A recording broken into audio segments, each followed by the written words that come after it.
Fight one of them, you fight all of them. Hey.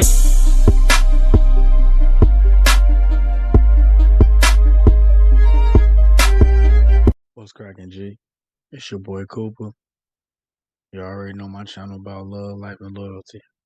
And I got a little information piece, a little informative piece for y'all today. So I hope y'all enjoy it. Like, comment, subscribe. They ain't let the GDs through the door, but they let Broner in. So I just read a question where somebody asked Sexyy Red something about why she always carrying money around. She said that she carry a wad of money around because it's her emotional pet. Do you know how many young girls will now be tricked because a nigga got a wad of money can show them? I used to trick girls like that. I'm the little hoe in the hood. I'll take $2,000 and go get $400 worth of one, $200 worth of five, some 20s and 10s, and I'll make $2,000 look like $20,000 to a poor motherfucker. All right, y'all. So we got this Charleston White interview. He was interviewing with Sexyy TV. I know most of y'all know who Sexyy TV is. That's Shawn Cotton. He based out of Dallas. Charleston White is based out of Fort Worth.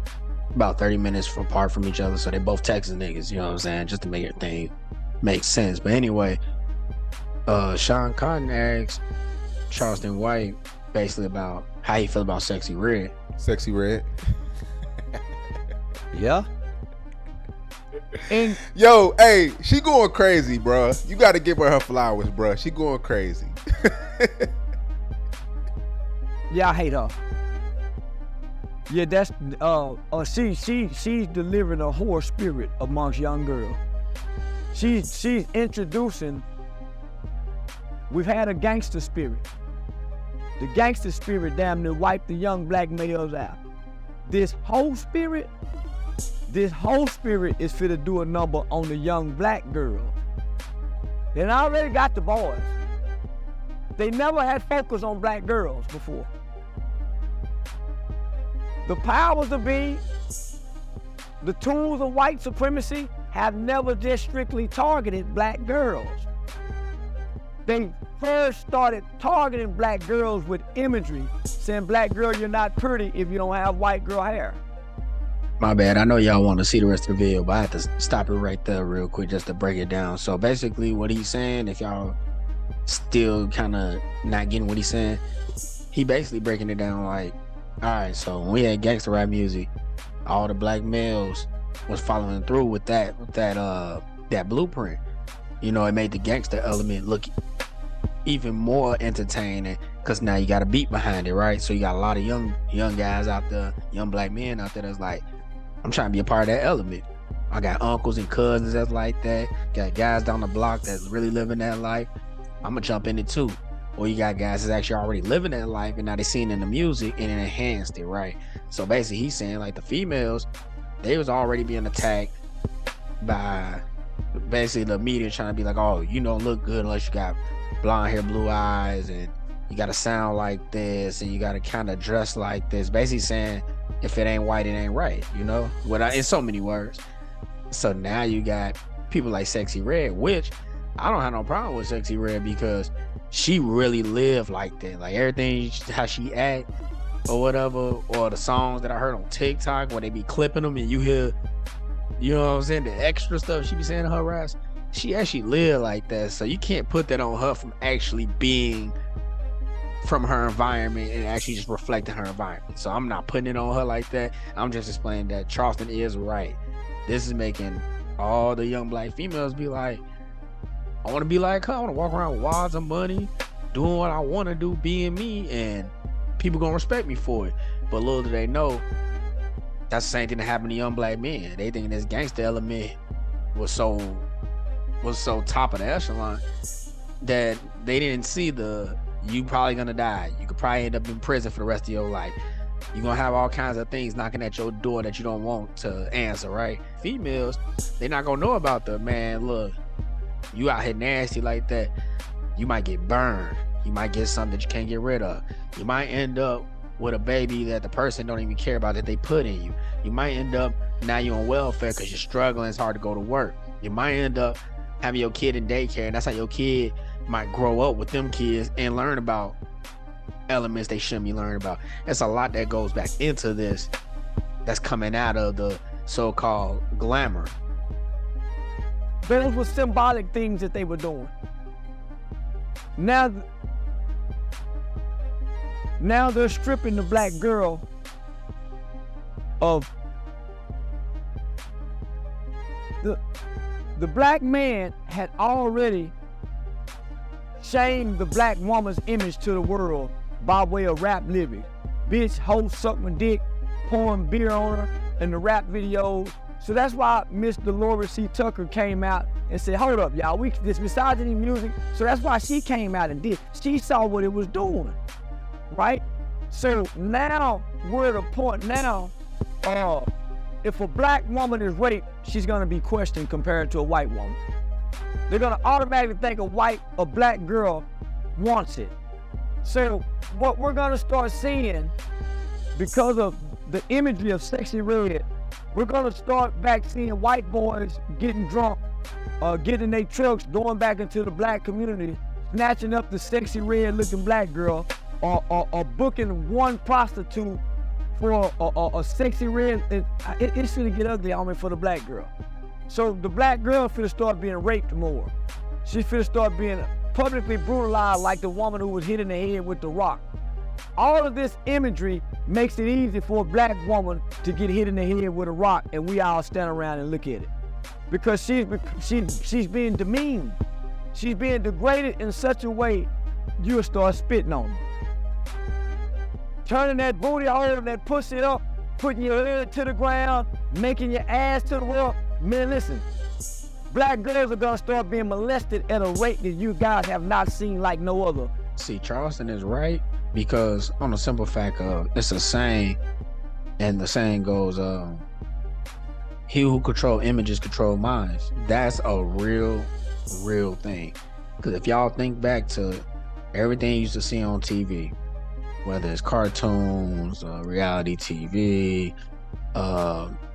channels like BET and stuff like that, where there's a lot of stuff going on in them, we take that on in our lives, especially if we're watching these programs consistently, because he who controls images controls minds. That's why they said in many cases where we had great successful black folks out there, and a lot of our elders would say it's good to have that on Front Street so other black folks can be like, I can do it too. That's a person that looks like me. That's a person that comes from where I come from, and they made it. So what's stopping me from making it? So the image of the over-sexualized black woman is gonna put in other communities the image of, oh, they're nasty. This is how they all are. You know, as black folks, we've been discriminated against since the day we came out. So we have kind of a different thinking towards images. We look at images and be like, a lot of times we look at it and be like, oh, and we just put it on the individual. I'm not gonna say all cases, because we all in the black community got this thing we say when we say that's that, I'm gonna just say that Caucasian shit, because I don't want YouTube trying to strike me for saying discriminatory things, but y'all know, y'all black folks know what I'm talking about. We be like, oh, that's some Caucasian shit that they doing or whatever, right? So we do that too, but we don't do it as much as other communities. Other communities, they live by that like it's law. Like when they see on TV, they see a riot or some looting going on, they see a group of black folks, they immediately be like, yeah, they all like that, even though you didn't see nobody granddaddy out there, you didn't see nobody grandmama out there, you didn't see no parents like well-off parents out there looting. You just see young people doing it, just young random people doing it, and then they somehow put that on the whole community. So this image that they putting on the black females right now, the one that they big up in, is gonna cause a lot of black females to think being ratchet is okay and cool because Sexyy Red getting a bag off of it. What's another chick? Sukiyana. Now I don't know none of her songs. I don't know how she got famous. I just seen a lot of her antics. Like they had a picture of her on from her being at the VMAs, and she was like basically, her face was just like maybe an inch or two from the floor, and she's laying in like a jaguar pose, like, you know what I mean? She down on her knees and her hands, and she basically looking like she ready to go, you know what I mean? She ready for some action. stuff like that, and a young black female see that, her being 9 or 10 years old, seeing that, and she loves this girl music, she gonna think like, man, she's successful. She a chick that come from where I come from. She a chick that look like me, that represent me, and she get into a bag. She famous. Everybody want to be her. So why can I not do what she's doing? That's what this is gonna make happen. So that's what Charleston is trying to get at. Sometimes when he lay a message, you gotta come kind of like see around kind of like the statement he makes before that. Like when he said he really disliked her. He didn't say he really disliked her because he didn't like her music and stuff like that. He said he disliked her because she might be, not might be, more than likely will be the downfall for the black women in our community, or the women in our community, I should say. Because of the imagery. Because little black girls is finna start becoming sexually explicit. To sing the songs of Brown Booty Hole, little black girls is finna start becoming more enticing to pedophiles. 12-year-old homosexual boys is finna start having grown homosexual because they're gonna be more like the music, homie. The music. Satan have always existed in music. Lucifer, the devil, darkness have always lived through music. That's why it's always been a parental advisory, and it's always been, man, kids ain't supposed to hear it out, cut it out. Because what the darkness inside of you, whether those are your desires or whatever, are usually activated in music. That's why a nigga play love songs, sex songs, it can be activated in music. So these elements are being deposited, homie, in our children, because they get to hear this shit, they get to see this shit. And not only that, they watch the rewards of it. Y'all can't say the man is lying, because y'all gotta look at it for real. If her being a chick from the trenches, a ratchet chick, and she really from the trenches, her baby daddy's all locked up, and she in them streets like that, right? And she's blowing up every single day, every single week. You know, she's getting bigger and bigger and bigger.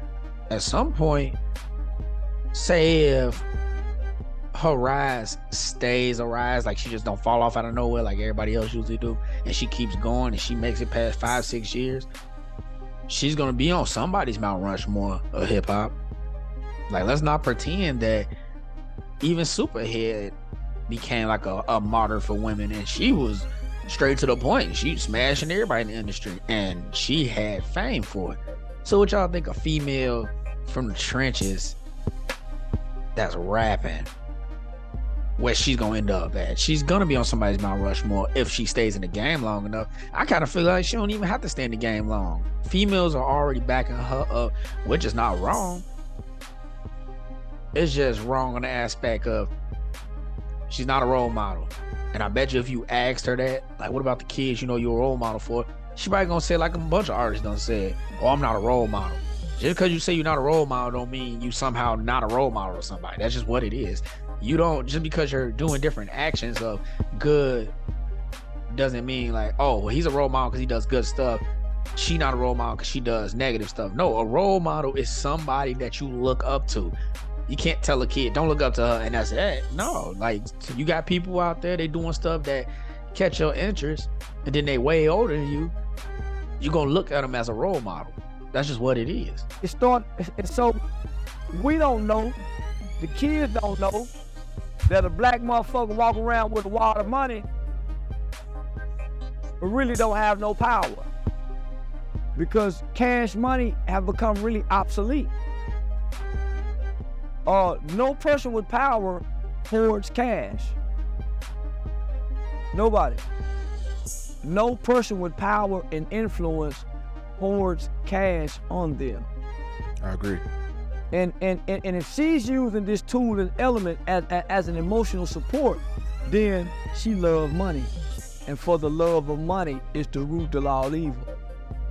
A nigga who love money will get broke and fuck a punk for some money. A nigga who love money or rob his homeboy when he get mad at him because he love money. Nigga who love money, nigga, damn near kill mama for the insurance money. So when you hear somebody say money is their emotional support, what happens when you ain't got this money? Those of you who still sitting here watching it, or those of you that skip forward to the end and you stumbled upon this part, I just want to say to y'all, I hope y'all was able to pull something from this to put into y'all lives, something to make you think. I really do hope this made some of y'all think and make y'all awaken that third eye is what we call it. But yeah, I feel like this was real educational just on the aspect of learning how what you see and what you consume is how you turn out in the end.